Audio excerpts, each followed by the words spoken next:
Good day, ladies and gentlemen. Excuse me. I must be welcoming you to my man cave. I never could understand why people called a studio or a spare bedroom, this is just a spare bedroom in my home, a man cave, but that's neither here nor there. Okay, this video here, ladies and gentlemen, really doesn't have a lot of substance to it. It's more of a sentimental type video. The reason being is I'm here to express my remorse, my sadness, whatever have you, about the Gibson Guitar Company USA. As most people know, and if you don't know, you're going to hear it from me, Gibson's on the verge of bankruptcy, going out of business, closing their doors. Now, this has a direct effect, ladies and gentlemen, with us people up here in Montana. I live in Livingston, Montana, and Bozeman, Montana is only 35 miles from here, approximately due to the west. And if you don't know this, Gibson Electric Acoustics, I said acoustic, electric acoustics, and all USA made acoustics are made in, Gibson's got a small plant in Bozeman, Montana. That's fact, and their solid body electrics and stuff are made somewhere else, I think in Nashville, Tennessee. But my point being is Gibson is like American apple pie, for God's sake. Gibson Guitars is an institution that goes way back to, I think, the 1930s or whatever have you. Gibson's been around forever. They've been responsible for creating one heck of a lot of good guitars, basses, and whatnot have you. Now, in my hand here, this is just a prop.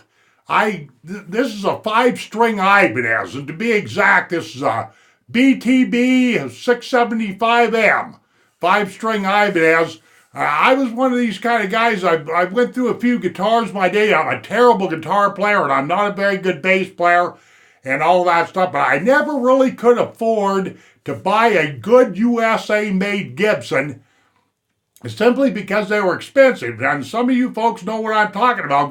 Go price a Les Paul Custom, for example, or a Gibson. You're going to catch right on.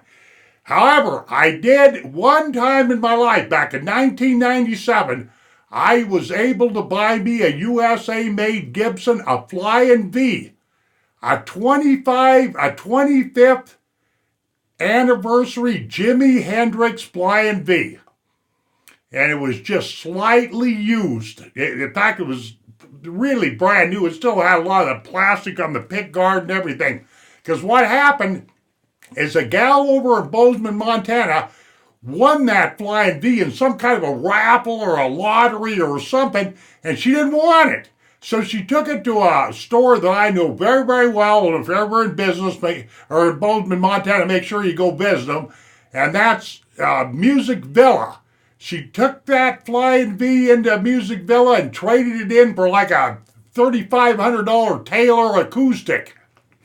And I was around in the neighborhood. I lived up in West Yellowstone, Montana at the time, but I just got lucky, and I was around Fred Decker's store there at the time this was going down, and I was able to pick up that traded-in Flying V USA-made Gibson for $800. And the gal, she never even hardly played it.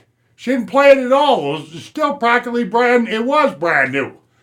And what I did with that Gibson is I ended up giving it to my middle daughter who lives in Belgrade. She still has that Gibson to this day. Just a little story I threw in here. Yeah, I ended up giving her that Gibson.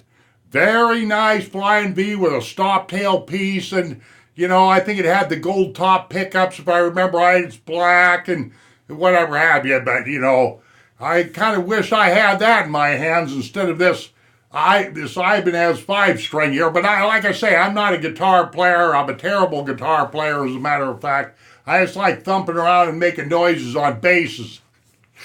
But anyway, what I'd like you folks to do is maybe, I feel helpless because, like I say, Gibson USA, Gibson Guitars USA is almost an American icon, for God's sake.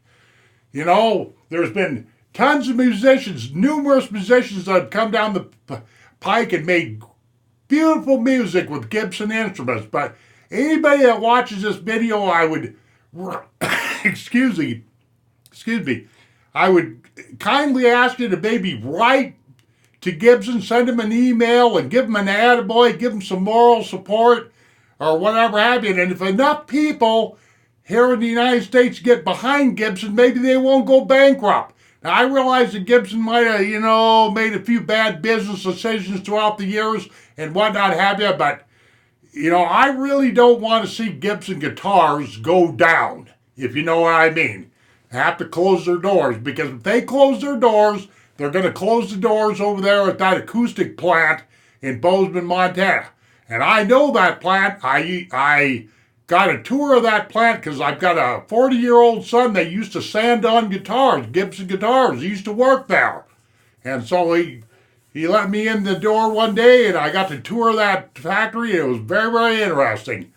So that's all I've really got to say, ladies and gentlemen. But I'm heartbroken that Gibson is, in trouble, financial trouble. Let's just put it that way.